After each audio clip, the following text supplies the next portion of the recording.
Retina Rounds podcast number 15. Is office-based surgery right for you? In today's podcast, Retina Rounds welcomes Dr. Omar Shakir, a pioneer in office-based surgery. Dr. Shakir is founder of Coastal Eye Surgeons in Greenwich, Connecticut, and a clinical instructor at Yale University. Dr. Shakir practices as both a cataract refractive and a vitreoretinal surgeon, which, while more common abroad, is unique in the United States. In the podcast, he talks about forging his own path to create a practice that meets his professional goals and how office-based surgery has been a paradigm shift for him and his patients. Let's check it out. Well, welcome everyone to Retina Rounds. We're pleased today to welcome Dr. Omar Shakir. Dr. Omar Shakir is the founder of Coastal Eye Surgeons in Greenwich, Connecticut, and a clinical instructor at the Yale University School of Medicine. Dr. Shakir is probably best known as a pioneer in office-based surgery, which is a very hot topic right now. I'm sure many of you have questions about this, and we hope to answer them today. Omar, thanks so much for joining us. Thank you, Pradeep. And kudos to you, by the way, before we get started.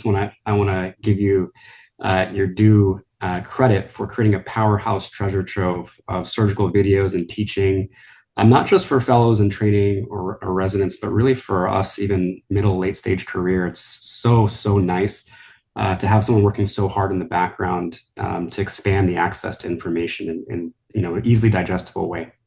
Well, thanks so much. No, it's definitely a labor of love, and the feedback's been really positive, so it keeps me going. So thank you for that.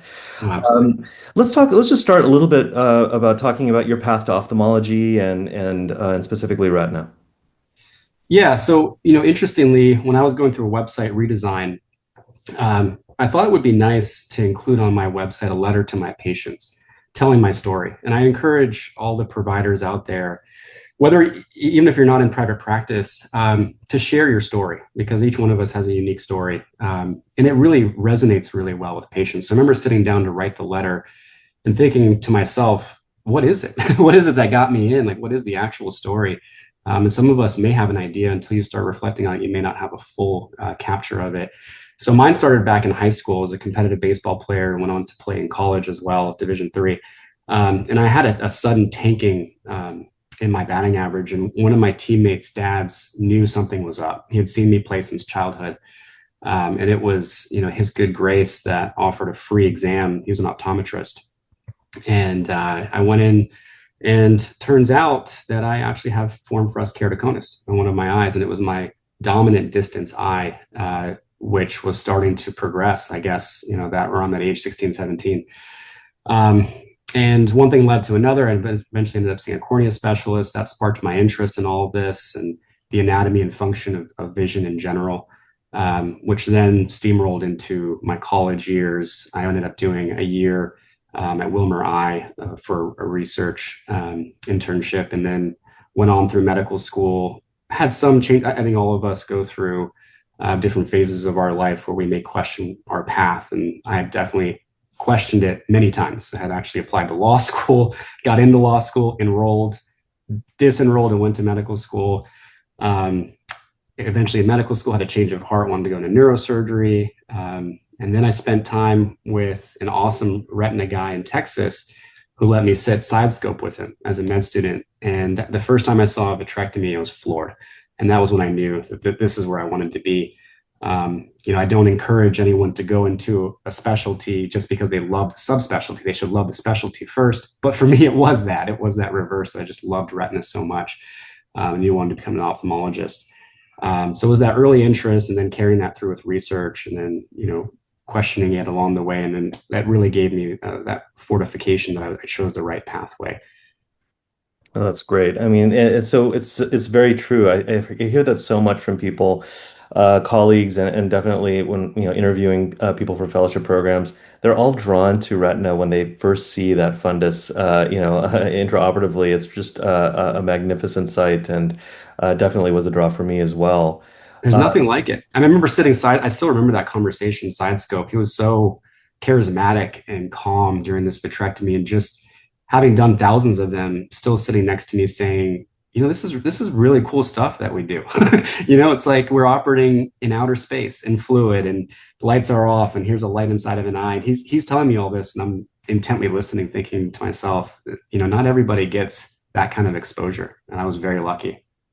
Yeah, and what you said about loving the specialty is also, I think, very true. And in fact, what I've seen is that the residents who really take in everything in the subs in this field of ophthalmology, they really embrace every part of all the surgical subspecialties, and they make the most of those experiences as a resident. And even if they're subspecializing in retina, they tend to be the best surgeons, because a lot of the things that we can learn from our colleagues in other subspecialties can translate into better surgical skills as a retina specialist. But you're interesting in that you actually practice both anterior segment surgery and posterior segment surgery, which is actually commonplace outside of America. But in the United States, typically retina surgeons only perform retina surgery. They don't perform cataract surgery. So tell us a little bit about, how you ended up making that decision, and I'd love to learn a little bit more about how that impacts, some of the business side of ophthalmology with referrals and things like that.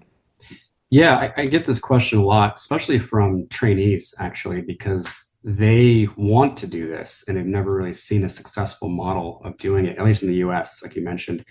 And so, I've had a lot of conversations with people who hopefully have shaped their careers to do something similar to what I've done. I sort of fell back in love with anterior segment surgery in posterior segment fellowship. I knew I loved retina, and that's what I was 100% gung ho about, went into fellowship. And then once I got there, I realized, man, I miss anterior segment surgery. Why do I have to be stuck in a niche? Why can't I do what I love? And that ends up being my overarching piece of advice to every trainee or even early career. If you're looking to make a switch, it really all comes down to your passions, right? If it's something you love, you're probably going to be very good at it because you're genuinely and sincerely going to explore that field or interest with 100% passion. And you're going to look up things. You're going to keep up to date. And for me, I found myself going back to anterior segment surgery talks and videos during posterior segment fellowship. So coming out, I was not going to give up my anterior segment skills. I wanted to reinvigorate them. I sort of did like a mini fellowship to get my skills back up on the cataract side. And when I approached it with full heartedness, which is to say, I'm not just dabbling in cataract surgery. We do it all, and we do premium cataract surgery, lead adjustable lens, toric implants, the new PanOptix Pro. I'll do even non-corneal refractive surgery, so ICL placement. We do the full gamut, and I'll do complex anterior segment stuff. I think that's well within the artillery of a skilled retina surgeon, but I do it sometimes with an anterior segment only approach. So I love it. I love the gratification of it. I love the beauty and sometimes the simplicity. Sometimes it does get very complex, but when you're departing vitrectomy, it's a really nice change to go towards anterior segment surgery. And on the business side, it's very interesting. I was told by so many of the colleagues that I respect who are older than me that this is not going to be successful. This wouldn't work out. You can sort of dream of it in a vacuum, but in practicality, you're going to eat your own referral sources. Colleagues are not going to respect that. It's not a traditional model of practice, blah, blah, blah. I mean, the list went on. But I didn't listen, had to develop thick skin. I think we'll get to it later, but I think that's also what allowed me to be successful in the early stages of OBS is developing that thick skin and really kind of doing an introspection on what do I want out of this, forget what the field has traditionally done. And I found that this is what I wanted to do and I wasn't going to give it up. And to do that, I had to open up my own practice and, no one was going to hire me to do that. So straight out of fellowship, I opened up my own practice and I introduced myself to the optometrist, to the primary care docs, to everybody, and word of mouth, and marketing and doing hopefully a good job by patients and being sincere about it 7 years later has led us to, I think we just saw our 14,000th patient last week. So I think it works out very well. If it's something you're thinking about, I'd love to talk to whoever it is listening to this podcast more and hopefully ignite that fire. No, that's really that's definitely an innovative way of practicing, and I'm sure a lot of people will want to learn more from you about that. But you mentioned OBS, office-based surgery, and that's really the main thing that I was hoping we could dive into today. For our viewers who aren't familiar with office-based surgery, tell us a little bit about what that means. Yeah, the first thing to know is that this is a full-fledged operating room. The term office-based surgery shouldn't be equated to a lesser than. In all respects, it's at or superseding that of an ambulatory surgical center or a hospital-based environment. We all traditionally are trained in programs that have hospital-based operating rooms, so we're very familiar with that. A lot of us have done ambulatory surgery center environments where it may be multi-specialty or maybe single specialty. And both of those pathways go through their own credentialing, their own licensure, go through the Department of Health to get a facility up and running. OBS, the only major departure from all of that is it does not require a separate facility license. That's the major differentiating factors. You do not need to go to the Department of Health and file for a separate facility. And now that's the case in pretty much every state. There are some states, like for instance, New Jersey, where that distinction is not as clear as it is in other states. So, I'll put an asterisk on that. But by and large, it does not require a separate facility license. And like I said, that's the only really differentiating factor. Apart from that, we are still Joint Commission accredited voluntarily. We still follow all the rules, regulations. We still build to spec the same way you would build an ambulatory surgery center, just tailored to ophthalmology and tailored to retina. You don't need to build to orthopedic surgery specs or GI or anything else. So that makes it a lot more streamlined, a lot easier, and the equipment all services you. So that's what differentiates OBS. It is typically attached to your office. That's one of the big perks. It is within your office. That's why it's called office-based surgery. It doesn't have to be. It could be somewhere else. It could be somewhere where you might find space that's not attached to your office.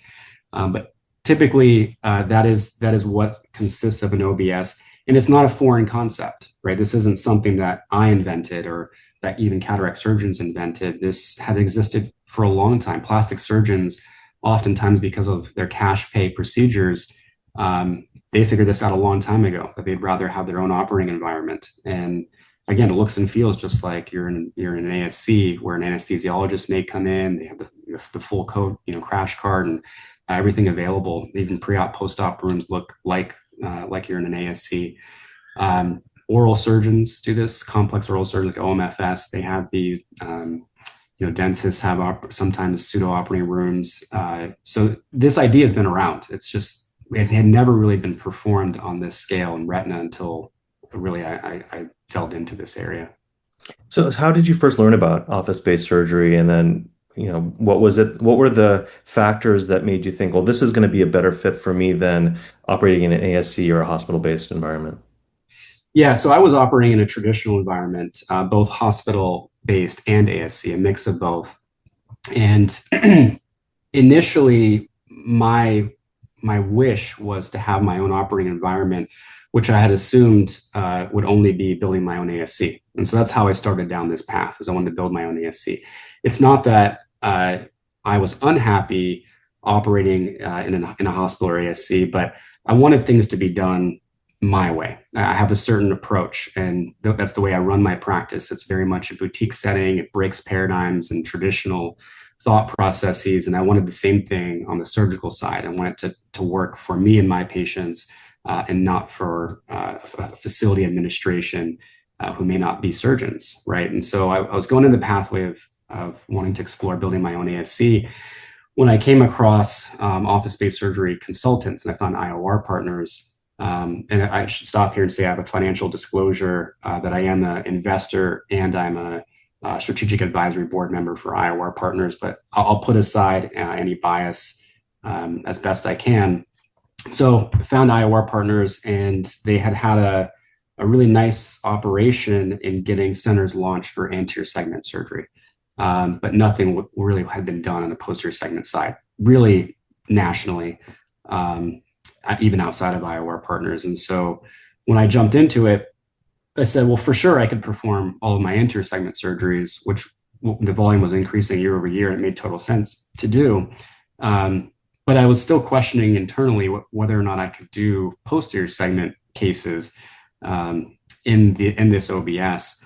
And it's funny because when I tell the story and I actually present on it, sometimes I reflect back on my original email I sent, and I had conveyed a sense of strong confidence about being able to do posterior segment surgery way back in 2020. And I don't even know if I actually felt that way. It was just something I wanted to convince IOR that this could be done. And now reflecting back on it, I was on the money that this was definitely feasible. And that's what led that. It was sort of the perfect storm of everything. It was me looking for a new environment. It was me being an anterior segment surgeon. It was me running into some difficulties with certificate of need in Connecticut and finding space, financing. This would have been multi-million-dollar venture. I would have had to bring in partners to build an ASC. All of those things, roadblocks, some of them, created the perfect storm of making posterior segment happen in an OBS to be where we are today. This was about 3.5 to 4 years ago. So did you think about maybe creating an office-based surgery space yourself, or did you feel like it really had to be done with a partner like IOR Partners? I had not even thought about doing, because it's such a large undertaking. Yes, I did open up my own office, so I had some wherewithal and some confidence in doing this on my own. But man, an operating room, that's a whole different beast. I mean, there are things that tenured surgeons don't even know that go into running. I'm still learning, and I'm 4 years into this, and I'm still learning all the things that go into running a successful operation in a surgical environment. I cannot stress more strongly that it doesn't need to be IOR partners, but you should have a consultant if you choose to do office-based surgery, because there's so much that goes into it. There's so much log books and protocol development, standard operating procedures, how you run your autoclaves, down to a nitty-gritty science of how it's being done in hospitals and ASCs. We port that same methodology over to an OBS that functions the same way. This is stuff that could be way beyond the scope of someone who's just interested in opening up an office-based surgical center. I would definitely stress upon to get at least a consultant involved. And you mentioned the cost is quite different. If you feel comfortable saying, like, how much does it typically cost to open an office-based surgery versus an ASC? Yeah, the easiest way to explain that is, of course, your equipment costs are the same, no matter where you are, right? So your vitrectomy machine, or if you're doing a phaco machine as well, or your microscope, your surgical trays, your stretcher, all those things are the same, whether you're hospital, ASC, or office-based. So that you can kind of take out of the equation. For those, just in case people are wondering, well, how could you afford all that? You could finance them. And a lot of the vendors out there, now I have strong partnerships with all of those vendors and pushing office-based surgery to the forefront of the business needs of all of these vendors. They've come up with creative solutions. So there's no reason for financing to be a problem. You don't have to shell out millions of dollars of cash to get equipment. You can finance it over case volume. You could finance it on a traditional capital lease. There are different ways to do this, but that should not be a barrier. And then thinking about the construction of the actual space, that's the difference. The construction of the actual space, when you're doing it for an OBS, is really the walls, the electricity, the plumbing, the impenetrable floor. The actual hard cost that goes into that contracting and construction, it could, depending on your space, could range from $100K to maybe, $250,000. Way different than if you're building an ASC. Anyone who might be familiar with an ASC, instantly they know what I'm talking about. Those who are not familiar with it, it's worth doing a little bit of reading about it to understand how different it is. I mean, I'll tell you, in Connecticut, it is such an undertaking to build an ASC. You must have men's and women's locker rooms. They must communicate in a sterile environment to get to the pre-op environment. You must have separate pre-op and post-op areas. If you have a certain square footage size, you have to have large handicap accessible bathrooms. You need to have a shower. You need to have a nurse's station. You must have nursing employed. You must have pre, post-op, and intra-op nursing on staff. It is a huge undertaking to build an ASC. And for that, by the way, no one would do that without a consultant, right? So it's the same type of mentality I would bring to OBS. You can whittle down all of that. I don't have locker rooms. I do have a pre-op bathroom, but it's a normal bathroom. We share our pre-op post-op space, and we renovated it. We still have a sterile processing, sterile storage, but they're customized to our needs. So because of all of that, you can shave down expense a lot. Even to build just a single specialty, let's say ophthalmology only, ASC, I mean, you might be talking about 3,000 to 4,000 square feet in Connecticut. That's just not feasible for a lot of people.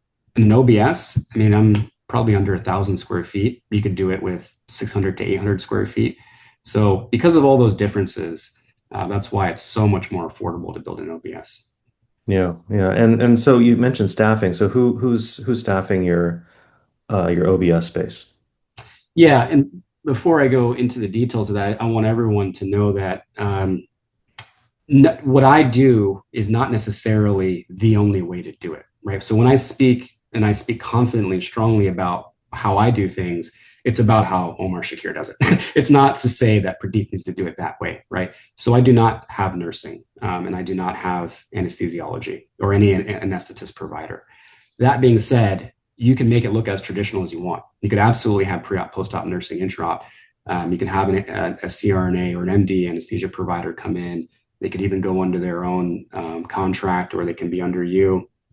I have, in thinking about innovating this space and really porting this into hopefully an international model to increase access to care, which is a huge passion of mine. I've thought about cutting out the unnecessary waste. In my mind, again, this is not something that may fit every surgeon out there. Every surgeon in their own right, in their own practice, should decide what they're comfortable with. But for me, I don't see the need for the large majority of cases to have this huge infrastructure of staffing. So what we do is we have our internal office staff function wearing multiple hats, a lot of cross training, and giving people extra sort of pride in their work by saying, I'm not just a technician. I also sterilize instrumentation. I also know how to operate the femtosecond laser. Our practice manager functions as the circulator, one of the best damn circulators I've ever seen, and he's not an RN. He is incredible, knows where everything is in the sterile supply room, can function as pre-op, post-op, can go to the laser, knows the microscope inside out, knows the phaco vitrectomy machines inside out, knows all the instrumentation and cleaning and all that. So in a nutshell, what we have is we have a per diem scrub tech. That scrub tech, I trained in ophthalmology. I have two other scrub techs. One is my wife, who operates a clinical research entity, but also learned to scrub because she enjoys it. And then another who's our surgical counselor, who knows how to scrub tech. Our practice manager serves as a circulator. We have a backup for the circulator. We have a pre-op, post-op individual who is a technician, also functions on the research side. And then we have another technician from clinic that functions on the sterile processing side. So that makes up our team. And then I myself am the surgeon. So that makes up the team. And we love that because it incorporates really the whole office into this. And we cross-train so many individuals that almost every single individual in our clinic knows how to do something in the operative environment. So it's such a close tie. And when patients come in, whether it's pre-op or post-op care, they're so well informed that they start a lot of the educational process before they've even had a face-to-face time with me, the patient. No, that's really interesting. And what you said about kind of sort of whittling down the surgical experience to the sort of the essential components is something that I want to dive into a little bit more. Um, Before we do that though, let's talk a little bit about why even do OBS, right? Like you mentioned that this is very much a paradigm shift. This is how you wanted your surgical environment, your surgical experience for your patients to reflect you as a surgeon. So what is different? I mean, I understand the difference in cost and the accreditation process, but what about what's the patient experience? How is that different? Yeah, this is much the same argument as going from one practice environment to another practice environment. Forget surgery, right? A lot of our colleagues out there may switch career paths from going private to academic or academic to private or group to solo or solo to group. and you're looking for something different in your career, and only you can know that what you want. So in the surgical setting, it's the same argument, which is only you can know what it is that you want, what you want your experience to be as the surgeon, what you want your patient experience to be. And that's the biggest perk of OBS, right? Forget everything else that I talk ad nauseum about, which is international access to care, charity care, community care, technology, all this. We could go on for hours about the benefits of OBS, innovation. The crux of it all is, how do you want to practice? And can you do that in your setting, or are you restrained and restricted? Most of us would agree that in other settings, because of multiple layers of bureaucratic administration, oftentimes non-surgeons, there are protocols and procedures and all these things that are placed upon you that you question, or you've just lost even that part of you of questioning why. That part of me never died. From when I was a kid to where I am now, I just keep asking why. And I even ask why about the things that I'm doing without any overhead or anyone watching me, any other administration. So you have to ask yourself, why? Why do I have to do things this way or a certain way? In an OBS, you can do it any which way. So for me, I've reinvented that experience. Just to give you a short trip through what that surgical experience might be like for a patient, from consultation into surgery. First of all, we've cut down that time from when a patient is identified with a pathology to when they can get their care, sometimes within 30 minutes to an hour. Right? If you show up with an endophthalmitis and that needs a vitrectomy, we're not waiting. We're not calling the hospital and saying, when can you fit us in? Are you going to bump us to the nighttime? We're just going to do it. We're going to stop clinic. We're going to reschedule patients. That takes priority, and that patient's going right back to the OBS, because my staff knows, and they know that that's important. There's buy-in from everybody, and they'll go and get the OR cleaned up and ready in minutes, to make sure that patient's taken care of. So that changes things significantly, right? That changes our approach as surgeons in one of the most highest impact ways. And that's just starting with the experience. So time from identification of pathology to treatment.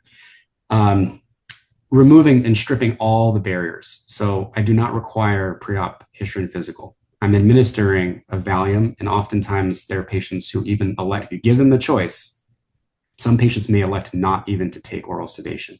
That's how crazy that our system has become in its protocols and procedures and algorithms, that we don't even give patients choices. They just come and they get IV sedation oftentimes, and they get asked, what do you want to do in a code event situation? Why are we even at that conversation? Because if you give the patient a choice, they may say, I don't even think I want.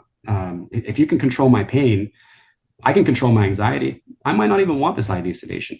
So that's the conversation I have with the patient after identification of the pathology and going towards treatment is, we'll give you a Valium if you so choose to.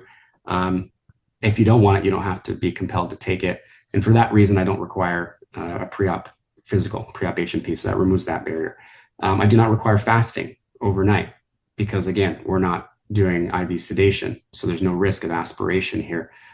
So I encourage them to follow their normal routine. Please take your morning coffee or whatever it is. That's going to lower your anxiety. When you can wake up with the same routine, already your anxiety level's lower. We don't require them to come and change into a gown, or get in the pre-op area, the EKG, the heart monitor, the leads, and all that stuff. Yes, of course, we're checking vital signs, we're checking pulse ox, we're doing all those things, but we're doing it in a relaxed setting. So now let's get to the pre-op setting. So in the pre-op setting, they're given one time, and that one time is just their arrival time. We're not saying, your surgical time is at 2 p.m. Arrive 3 hours before so that you can finish the check-in process and all this stuff. And no, just come. And when you come, our operation is so streamlined because in OBS you control the turnover times and you control all of this so efficiently that that this patient's going to hit the stretcher in 45 minutes to an hour. Just time to dilate, basically. And so when they arrive in their street clothes, comfortable wear. We administer the Valium. We put them in a leather recliner that's heated and massaging. We give them these neuroresponsive headsets. This is something unique. Again, I think about every aspect of my practice and how we do things. And One of the things I wanted to get away from was pharmacologic control of anxiety. There are other better ways. Now with mental awareness being at the mental health awareness being at the forefront of society, I started thinking about this too. And so we do something from Vital Neuro called a neuroresponsive headset, which has EEG leads on the headset and responds to your alpha waves of anxiety, and will introduce soundscapes customized to that patient to bring them to a more sedated level without the influence of benzos or anything independent of that. So that gets them relaxed. And then a sequence of dilation drops. We've kind of reinvented that protocol a little bit as well, which we can talk about separately. And then we give them the lidocaine jelly anesthesia before they come into the operating room. And then when they get to the operating room, it either is going towards a sub-Tenon's block or subconjunctival block, which subconjunctival block may be foreign to a lot of retina surgeons, but another thing that we've reinvented to just block the surface, prep, drape in the usual sterile fashion, go into the procedure, and then patient walks out. There is no wheeling of a stretcher into a post-op area. They literally get up from the chair, either with a patch and shield or none in the case of a topical block, and walk into a post-operative examination room where then we take a look, we document the post-operative exam. That's one of the other perks of being in an OBS, is that you can do that, whereas in an ASC, you don't really have an examination room to be able to do that. And then discharge with discharge instructions, and they sit with one of my staff members to go through everything. So it's a very, very, very different experience than being in a hospital or ambulatory surgery center environment. What are you looking for in that post-operative examination? So it's usually the topical block patients where I want to check pressure immediately post-op, and just in the same way you do post-op zeros and post-op day zeros in cataract surgery. Essentially, I'm doing a post-op day zero on a topical block case. So just one last slit lamp examination before they exit that I can document and record. Still, I see them on post-op day one, of course, but just an added thing. But that's happening almost immediately after the surgery takes place, right? Okay. Correct. So, I think that there's a huge value proposition there, right? To be able to basically dictate the terms of when you can get into the operating room. It's one of the most stressful parts of being a vitreoretinal surgeon, is just finding time we deal with emergencies all the time. And being able to, we can make ourselves available, but we can't manufacture space in an operating room, and finding surgical time can be very stressful and can certainly result in delays. So I love the idea of just being able to go straight to the operating room and be able to address pathology, as you said, endophthalmitis or other pathology that really needs to be addressed right away. I think that, just to play devil's advocate, one of the big concerns, at least in my mind, is, well, what about, safety is obviously the biggest issue, right?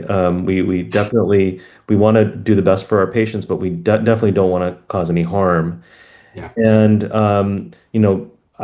so many surgeons may feel uncomfortable not having any documented examination or clearance from another medical provider regarding suitability for going to the operating room. Even if a patient seems fine, non-anxious and can tolerate it, things can change. One of the things that can happen even in an ASC setting is patient becomes very anxious and starts moving around, and that can really complicate surgery. But then you don't have operating room staff and anesthesiologists or anesthetists to help kind of sedate the patient and sort of allow you to complete the case. What if something really unexpected happens, like, the patient has an MI or something else, who's going to manage that? So talk us through all of those concerns, because I'm sure people in the audience, people who are listening to this, are having those same questions. Those are valid concerns. And the simple truth about it is we won't know until we know, right? Ultimately, you need tens of thousands of cases to find out if there's a minute difference in safety concern. All we can do is operate within our professional knowledge, and obviously utilizing whatever we can in the literature to support why we're choosing to do what we do. And this may not be for everybody, right? If these concerns are so significant in you and your practice, then you shouldn't do it.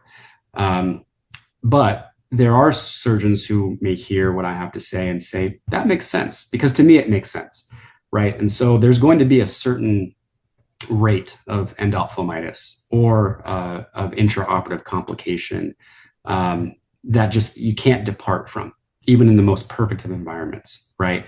And so I know that an endophthalmitis is inevitable and it's going to happen. But I also believe strongly that I'm in no greater risk doing this in an OBS because I can control and understand every touch point. I know exactly how my instruments are sterilized and cleaned. And I look at the spore tests, I look at the indicators. I see how my scrub tech sets up the back table. I see how the patient is prepped. I drape the patient. I manage the post-op period.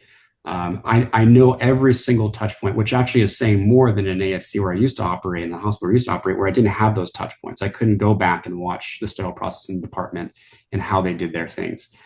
Sometimes I'd arrive and the case has already been drawn up. The cassette's already been loaded and the back table's already been prepped and everything's kind of ready to go. And in some environments, even the patient may be draped and then you walk in and start the surgery. So I know in my center, I control all those things. And all I can do is control them to the best of my ability.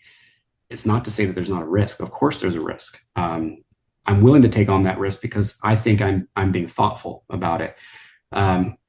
Over the course of anterior segment surgeries, now we're probably at 150,000 plus nationwide within the capture of IOR partners where we have real world data on every single case. We're seeing a trend towards less risk. And one question would be, how could that be? How can there be less risk with, and it may be in multiple factors here, but it could be surgeons that choose to do office-based surgery. Maybe they're more confident, perhaps more skilled. Maybe there's more of a buy-in. Maybe there's more understanding. Maybe whatever it could be. So some makeup about the surgeons, that's a possibility. More touch points on the sterile protocols and what goes into running a successful operating environment. More surgeon buy-in into that process. That may be a factor. Instrumentation. Typically, we're using better technology than may be available in an ASC or hospital because you have to go through capital budgeting committees. They may be upgrading equipment maybe every 5 or 10 years or longer. So we're just doing better surgery with better technology. Who knows? There's lots of reasons why we're seeing that trend on the anterior segment side. And I do firmly believe that as this shakes out over the next 5 or 10 years, as more and more surgeons are jumping into office-based retina environment, we're going to see where the data leads. But right now I can tell you we're at least on par with what that rate is of endophthalmitis and other intraoperative risk. Hard to change, right? Whether you suffer an intraoperative retinal tear or choroidal hemorrhage, and it's certainly happened to me. I've had a suprachoroidal hemorrhage. It doesn't have to do with the environment, right? That I don't believe that is the case. This can happen to anyone at anywhere, anytime. The other perioperative risk factors, like we're talking about risk of MI, like you said, or stroke, or just a syncopal episode, vasovagal, something like that. Some of that is also independent of the setting. And some of it may be influenced in a positive way in OBS because it's a less anxious environment.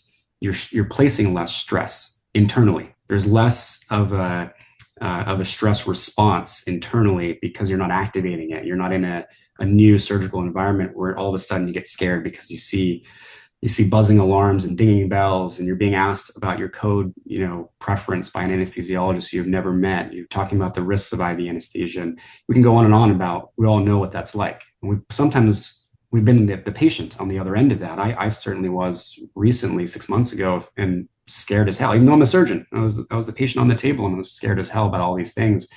And thinking to myself, man, my patients have it kind of nice. Like it's so nice coming into our practice where your anxiety level is just way, way down. Patients who come in with certain comorbidities, I actually feel strongly, and I get debated on this a lot. I actually feel strongly about OBS being a better approach for them. I'll give you just a quick story, a quick example of a patient that I serve on call at a local academic university hospital as a retina provider. And there was a patient being triaged in the ED while I was taking care of a MAC on RD. And that patient had been visiting the ED multiple times for high pressure with silicone oil in the eye for previous RD repair, and couldn't get to the OR because he would always have positive cocaine in his urine. And anesthesia was going to cancel the case inevitably every time, even if they get them into the pre-op area to say this is an emergent case. Anesthesia is going to cancel it. Now, of course, the recommendation is this patient needs to be free of any drug usage to have a safe surgery. But what if we do this? First of all, if we never get to do it, then we just let him go blind because we can't control his pressure and we can't remove the silicone oil. Is that an option? Or do we try to offer a solution knowing that we have the surgical ability to do that while keeping the risk low on everything else? And can we do that under oral sedation or forego the oral sedation completely because we're not going to stress the heart out, and we're not going to introduce the risk of intraoperative, we're not going to introduce that risk with intraoperative MI because we're not going to introduce any pharmacologics. And so that's essentially what we decided to do, is not introduce any pharmacologics, convince the patient that this is safe and we can get you comfortable with a block. And then the rest is smooth sailing. Once I can get trocars in and remove oil, I mean, it's relatively simple. And so that's what we did. We were able to take care of a patient successfully in an environment where they otherwise would not have been able to take care of that patient. And I have stories like this over and over about a patient who was not anticoagulated, because they had different priorities in life. They were going through cancer treatment, and patient couldn't get an RD repair and was just sitting on this with an external provider for a long time until they ended up in the ED, and finding out the story, essentially figuring out that this patient really thought they were going to die of this cancer, and that's why they had not started anticoagulation. And I said, actually, this is a perfect situation. I don't need you. I don't want you to be anticoagulated for my vitrectomy. Let's just go and do it in the OBS. We just won't use any pharmacologics, and it'll safely be done. And that patient was able to get taken care of. And again, this story happens time and time again. And those who debate me on the other side have never been on my side to see it from my perspective of patients getting taken care of in ways in which the settings that they operate in could not take care of those patients. And so I advocate strongly that this is why I say increased access to care. It's one of the components of it is the expanded patient eligibility for an OBS environment. Yeah, and that's really a very interesting take on it. I think really valuable perspective, and sort of the way I think about OBS is sort of this sort of next iteration in the way that we deliver surgical care. I mean, historically, ophthalmic surgery was inpatient surgery. Then we transitioned to hospital-based outpatient surgery, and then ASC-based surgery, and now office-based surgery is really gaining a lot of popularity. Certainly, a lot more with anterior segment surgeons than posterior segment surgeons. But roughly, how many posterior segment surgeons are you aware of who are performing office-based surgery currently? Yeah, we're over a dozen now, just over a dozen that I know of. And there's in the wings about another dozen. And then there's a massive private equity group that's beta testing this, that if they do well with it, which they will, that'll roll out pretty significantly. I know of an international site that's doing this that I had very close conversations with before they launched. One other thing I just wanted to mention about that I didn't touch on that you asked a question about is what happens if something happens. Of course, something can happen. It's no different than the patient being in your laser room and having a seizure, let's say. And I quote that example because that exactly happened to me. In between my OBS cases, I do lasers, and I was going to do one. And sure enough, I walk in and I hear a thud, and the patient had a seizure, first episode. And you triage it the way we're all trained to triage as medical professionals. I put the patient down, put the patient on the side, call 911. Right? That's all you can do is stabilize the situation, call 911. That being said, I am ACLS certified. Every single staff member is BLS certified. We have a crash cart. We have it fully stocked with everything we need. We test a defibrillator every morning of surgery to make sure it's functional. And, we have bag, mask, ventilate. We have everything that we could need to do a proper triage of a medical situation. And we run through, simulation codes basically every 6 months. That's the way to do this. You can't make the risk zero, and you can only do so much to mitigate it. You just have to be prepared for when it happens. And the critical juncture is calling 911. That's really it. Even if you're an ASC and you're with a CRNA, and the MD can't make it in the room, what are you going to do? Still to stabilize the situation and get the patient into the proper hands. So that's the same story in an OBS. What about for patients again who they seem like they'd be great with office-based surgery? They're calm and not going to be get too anxious during surgery, but then intraoperatively, maybe the case goes longer than expected, or they become suddenly more anxious than you anticipated. How do you deal with that when you're also trying to perform the surgery? Yeah, and that is a key differentiating factor. That as a surgeon, you have to be comfortable also with being the total care provider, right? You have to be also okay with sort of being quarterbacking the anesthesia component and the anxiety component. I say anesthesia component, but we should change our thinking on that. It's really just about anxiety control. We're not talking about the total anesthesia experience that an MD anesthesiologist would give. So all credit to them for the way that they manage their patients. We're not on the same level as that, but we can control anxiety because medicines are very good at that. And it's also about the non-medical, non-pharmacologic stuff.